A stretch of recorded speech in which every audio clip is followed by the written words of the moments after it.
velkommen til den her video. I dag skal mig og Felix lave vores første video sammen på den her kanal. Det er gutterne. Det var det, den hed. Jo, det var det. Det var gutterne, men stadig. Tinke hatten. Så det bliver egentlig bare super fedt. Lad os bare hoppe ud i det. Velkommen til en Hold da kæft, det er højt. Tinkehatten video. I dag tager vi kig på specielle mennesker. Ja. Fuck nu Det af. her er Sansiman Ellie. Jeg vil lige sige hej, det er fremtidsmig. Lad være med at være sådan som eller jeg er i den her video. Tilbage til videoen. Den virkelig morgelige eller Tarzan. Tarzan, det vil jeg nu ikke sige. Ellies forældre havde mistet deres 5 første børn, og de bad Gud om at give dem et barn. 9 måneder efter fødte Ellies mor, Ellie. Fik da et barn, Felix.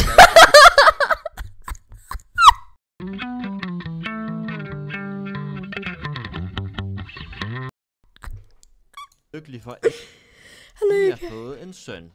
Desværre blev Ellie født med en sygdom, der gør, at han ser anderledes ud. Det er ikke noget at grine af, men det er bare... Men forstår alt, hvad folk siger til ham. Det er bare... Det er ikke noget at grine af, men fuck, de er sjovt alligevel. Det skal ikke men de der tænder der, og det der ansigt der, det ligner jo en hotdog. Hotdog lige fra... Nå ja! Det langt størstedelen af sit liv i junglen, og var kendt som jungledrengen i lokalområdet. Ellies liv ændrede sig dog, da der blev lavet en dokumentar om ham, og bagefter blev der lavet indsamlinger til at give ham et bedre liv. Alt dette gjorde, at Ellie lige pludselig kunne starte i skole, og han har siden fået en masse venner. Hallo Felix. Hvad? Det der, det var virkelig kogeren. Ja, fuck. Okay, det er... Okay, videre til nummer Men 7. det der, det var nummer 8. Det var først nu. Det var den første. Det her er Vent lige. Ja, okay. Josefine Myrtle Corbin. Hvad? Nej. Og hun blev kendt som pigen med de... Wow! Der er jeg måske lidt for hurtigt. Nej. Det ser meget underligt ud. Det kramt var. 4 ben fra Texas. Ej, det er klamt. Fy for satan. Hun blev født den 12. maj 1868. Var. Og Josefine havde 4 ben. Blev født 2 1800. Hey. Felix, gå væk. Det der, det er simpelthen... Ej.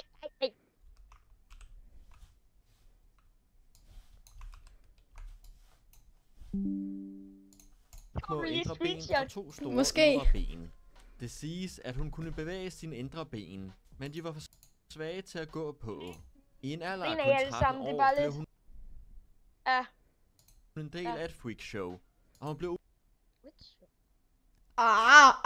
utrolig kendt og meget populær. Men lige hvad? 2 små indre ben og 2 store ydre ben. Det siges, at hun kunne bevæge sine indre ben, men de var for svage til at gå på. Hun kunne bevæge sine indre ben? Ja. 18 år blev hun en del af et freakshow. Freakshow. Det er sgu da sådan noget stripperpis. Nå, det tror jeg. Og hun blev utrolig kendt og meget populær. Faktisk blev hun... Hun blev populær af et fucking stripper, altså. Hej, jeg stripper med 4 ben. Altså, det er helt normalt. Hvordan tror du nummer 1 er? Det tør jeg slet ikke tænke på. Så populær, at andre freakshows begyndte at have... Det er mig og dig, det der. Nå, det der, det er et freakshow. Mennesker med falske ben i deres shows. Er det der freakshow? Da hun var 19 år, blev hun gift med en mand med navnet James Bicknell. Og de fik sammen 5 børn. 4 piger og 1 dreng. Nej. Josefine døde i 1928 i en alder af 59 år. Og da de begravede hende, var de nødt til at hælde beton ud over hendes kiste. Hvorfor det? Der var nemlig mange gravrøvere, som rigtig gerne ville have fat i hendes krop. Da der var mennesker rundt omkring i verden, der ville betale mange penge for den. Nå, for satan. Det her er det samme.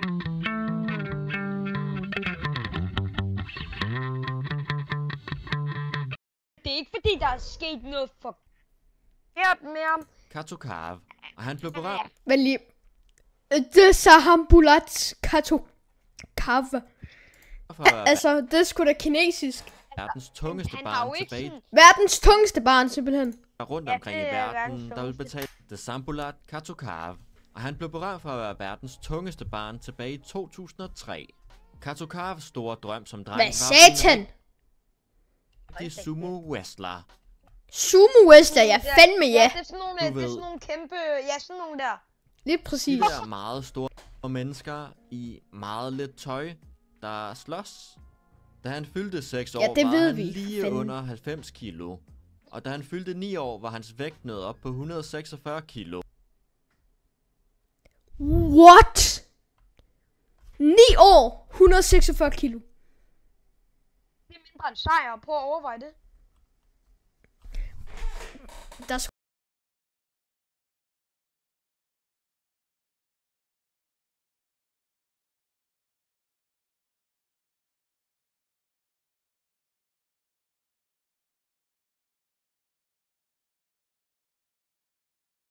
I alder af 17 år toppede han sin vægt med 230 17 år. 230 kilo.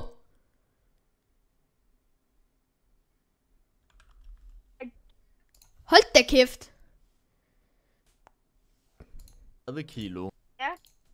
Og det var her, Jeg vil han gerne besluttede kigge sig for, at han gerne ville tabe sig. Det kan jeg godt forstå. Året efter, til hans 18-års fødselsdag, havde han tabt 54 kilo. Og What? vejede nu 1 år og tab 54 kilo. Det er Det... ligesom Kun dig, 100 når du bliver så overrasket. 76 Hvad mener du? kilo. Han døde dog desværre tilbage i 2020 i en alder af kun 21 år. Tilbage i 2013 havde Nej, han ligner faktisk sådan en kamel, ikke? Hvad? Gud ja! Fuck, det er meget. Han ligner så meget en kamel. Ej, vi sidder seriøst og undervurderer folk. Det er ikke noget, man skal gøre. Mig og Felix, vi er lidt... Men helt seriøst. Det Vi er åndssvage, okay? Ja, det er det. Men altså helt seriøst, det er sgu da en kamel. Overvejer Felix. Og det der, det er tunge. Hans ansigt. en 8-årig pige fra Uganda med navn Det er kraftedeme ikke en pige, det er en dreng. Det er ikke en pige. Det er en pige. Nu Har du spoler headset? Du fandme videre, Noah? du pauser du hele tiden. Noah, Like og subscribe, hvis I synes, at Felix, han stopper videoerne for meget. Det er pisseirriterende. Ja, like, subscribe, det havde vi allerede gjort. Og gør det på vores kanal. Vi har nemlig lige lavet en kanal sammen. Noah, Tjek den ud. Noah, Det gør nu. har du headset på lige nu? Ja. Okay, man kan høre dig en lille smule dårligt, synes jeg. Amo Men det Hervey er fucking en meget stor svulst. Svulst! Den blev ved med at vokse og vokse, og til sidst fyldte den hele. Hvordan Hans har hun ansigt. stadig et øje? Heldigvis kom den unge pige til London, da en fantastisk velgørenhed betalte for hendes fly og operationen, så hun kunne få den gigantiske svulst fjernet. ser hun Operationen ud nu? tog hele 15 timer. Trini kom ud og havde Yay! Det skulle da meget bedre. Være. Hvad? Det skulle da ikke være. det meget bedre. Det ser sgu da fint ud. Hun var Det ligner frisk sgu og da, fyldt med at hun er- positiv energi. da Hendes hun var øje har det ikke så utrolig godt. lykkelig for Det her billede har hendes øje det ikke så godt. endelig at være kommet af med den. Man kan da også roligt Fuck det nøjeren. sige, at det pyntede. Og udover operationen fik hun Pyntede, også lov til at pyntede. møde et par fodboldspillere fra hendes yndlingsfodbold.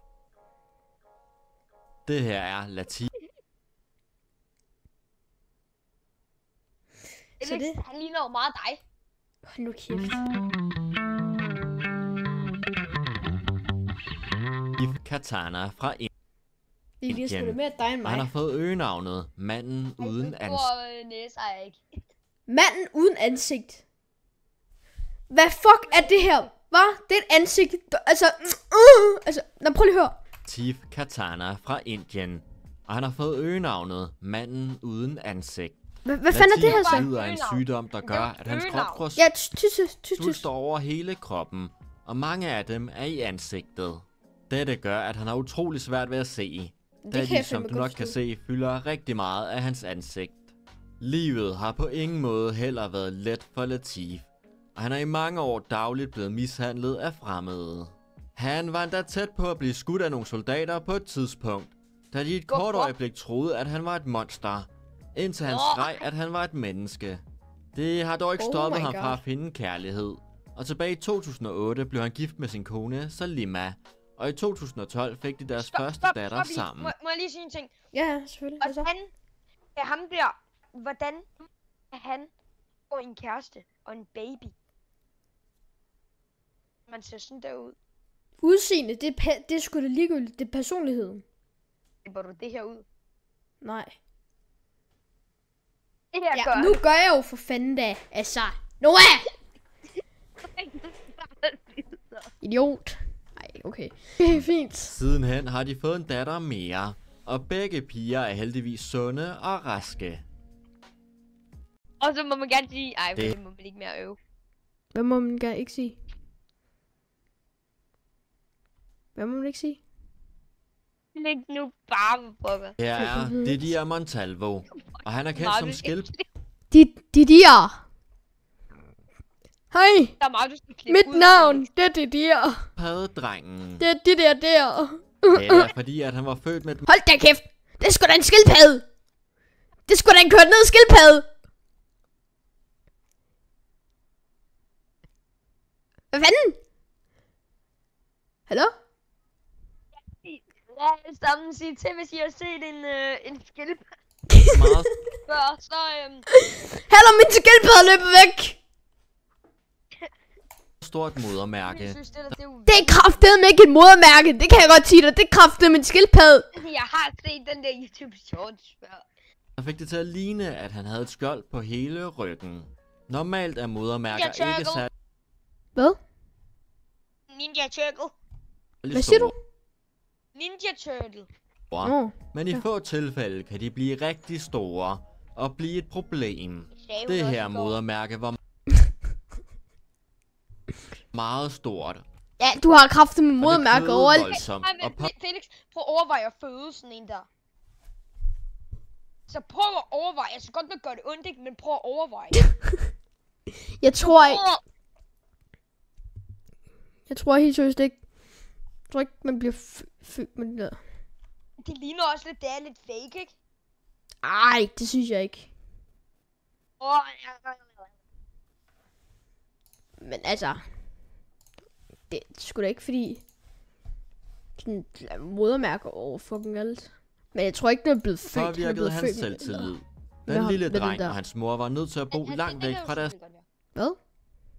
Det kan selvfølgelig godt være. Ja, naboer, da folk troede, han var forbandet. Endnu værre var, jeg skal lige skrue lidt ned 2 sekunder. Sådan der, perfekt. at modermærket voksede mere og mere for hver dag. Heldigvis besluttede nogle læger sig for at hjælpe den stakkels dreng gratis.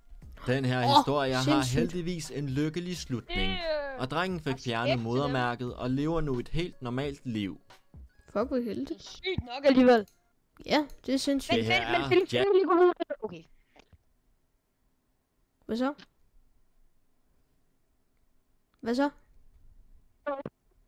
Hallo, du skal lige prøve at lade være med at have den der mikrofon op i røven, ikke? Hvad siger du? Har den ved min mund, slap af med. Jamen, man kan ikke høre den, du... Prøv lige at sige noget igen. Hallo? Okay, det er fint nu. Jackson bøvlet.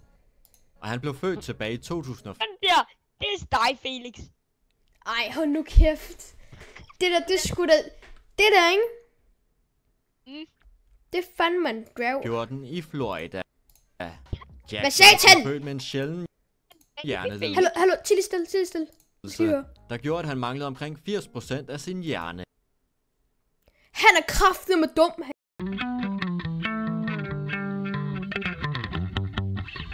Sagde, at han ikke vil overleve længe efter Han kunne ikke lide fødslen. din børneklæde. Hvad? Prøv lige at være Og stille. de var sikre på, at han ikke vil overleve til sin første fødselsdag. Men Jackson trodsede.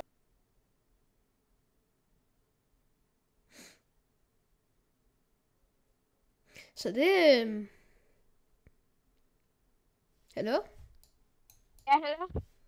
Det er ikke normalt. Alle odds, Det er også 8 specielle og mennesker. blev kendt som Jackson Strong, for sin imponerende styrke og kampvilje. Hans forældre, Brittany og Brandon Buell, delte hans historie på sociale medier, hvor han inspirerede og rørte mennesker over hele verden. Jackson blev ved med at trodse alle odds i mange år, men han døde desværre i en alder af 5 år tilbage i 2020. Han døde meget fredeligt, og han var omgivet af sin familie, der gav ham uendelige mængder kærlighed de sidste dage. Nå, det var da synd. Ej, nummer 1, Felix, her- hvad tror du, der er? Er Wu Okay. Hvad er to det? you. Og Det han er er en mand fandme fra Kina, som Det er kraftedeme en flot mand, det Ham må jeg der, sige. han har ikke nogen kæreste, Felix. Og Nej. nej. Det kan man ikke. levede det Alle sammen- meste af sit Jo, liv Man kan ikke have ud. en kæreste, når man ser sådan der ud. Det kan man bare ikke. Altså, Det var det, jeg sagde tidligere. Det er det, jeg siger tidligere. Det er ikke, hvordan man ser ud. Det er, hvordan ens personlighed er. Hvordan har du tænkt dig at kysse ham der? Han har jo ingen læber. Det er tænder, der er læber på ham der jo. Jeg skal gøre dem, Uden altså, en mund. skulle der på kinden eller et eller andet, Årsagen altså. til hans manglende mund er, at han blev angrebet af ulve, som eller Hallo? mindre rev munden af ham. Der var desværre ingen, der gad at hjælpe Wu. Og derfor levede han et Woo! Så ved jeg hvad, altså taler vi sådan her ret trist liv, Ja, okay. Det ved jeg ikke. hvor han aldrig nåede at gå i skole, blive gift eller få et job. Det kan jeg kraftedeme Wu godt forstå. levede med den ødelagte mund kan jeg i ikke forstå. 56 år, indtil at han Men endelig kan fandt han en læge snakke, tror til at hjælpe ham. Så- Over 20 læger var kaldt ind til at hjælpe Wu med Hold at da jeg? kæft. Overvej fikse at sin være mund. tandlæge for ham der. Prøv Når at han- overveje at være tandlæge for ham der. Og det krævede Nå, flere lad os lige se på dine tænder i dag. operationer over en længere periode. Behøver jeg Det ikke var åbne nemlig munden? meget kompliceret, men heldigvis lykkedes det lægerne at give ham en mere normal mund. Hans nye mund er på ingen måde perfekt, men det har Ej. gjort, at han nu tør gå Hold rundt da ude i kæft. offentligheden. Det skulle da blevet meget bedre. Det er stadigvæk dårligt. Da folk kigger meget mindre på Jamen, ham. det skulle da 3 gange bedre. Hvis du Nå, Jeps. det var det for Så den her video. er vi sgu også godt og grundigt færdige med den her video. Og hvis I kunne lide den, og I kunne tænke jer at se flere videoer på denne her nye kanal, må I meget gerne hoppe ned og abonnere og trykke på klokken og like den her video. Det kunne være super fedt. Og så hop ind på Felix kanal. Han hedder Guden Felix, og jeg hedder Lige Noah præcis. GG. Og jeg Det lærer... bliver egentlig bare super fedt. Yes. Så jeg vil egentlig bare sige... Og jeg skal lige sige noget. Jeg lægger et link til begge kanaler nede i beskrivelsen. Så vil vi egentlig bare sige farvel og tak for denne gang, og vi ses! Ses!